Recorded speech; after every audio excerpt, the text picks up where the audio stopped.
তো সময় নাই, সংক্ষিপ্ত ভাবে বলে যাব।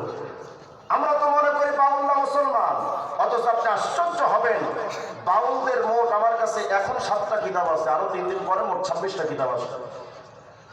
বাউলদের মূল থিমের মধ্যে আমি দু একটা প্রমাণ আপনাদেরকে দেখাই।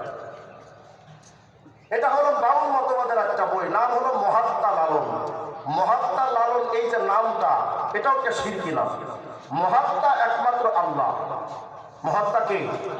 এরা নিজেরাও বলে মহাত্মা মানে আল্লাহ, আর মহাত্মা লালন মানে এই লালনই হলো খোদা। এটার ব্যাপারে পরে প্রমাণ দেব, আগে শুধু এতটুকু মনে রাখেন।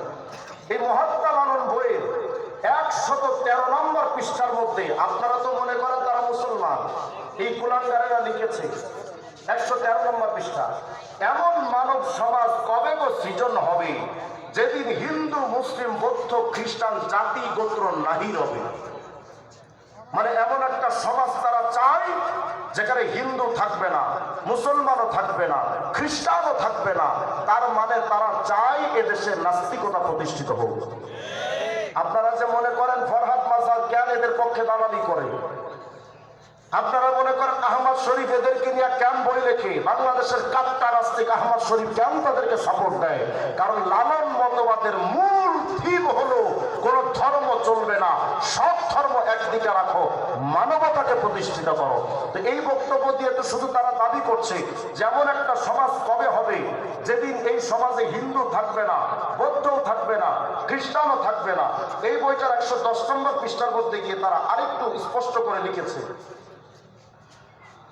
ফকির লালন শাহ। লালন শাহ কথা কেন আনতেছি? বাংলাদেশের যত বাউল, সব বাউলের গুরু হলো লালন। বাউলের গুরু কে? লালন। দেখেন তো লালন কি আকীদা লালন করত। ফকির লালন শাহ আজীবন স্বপ্ন দেখতেন ধর্ম বর্ণ গোত্র জাতি গরিব ধনী গরিব বিরোধী এক মানবিক সমাজের, ইসলামিক সমাজের নাম মানবিক সমাজ। আমরা সবাই জানি নাস্তিকদের ধর্মের নাম হলো মানবতা, মানব ধর্মের চর্চা করে নাস্তিকরা। তো ফকির লালন এটাকেই তিনি বাস্তব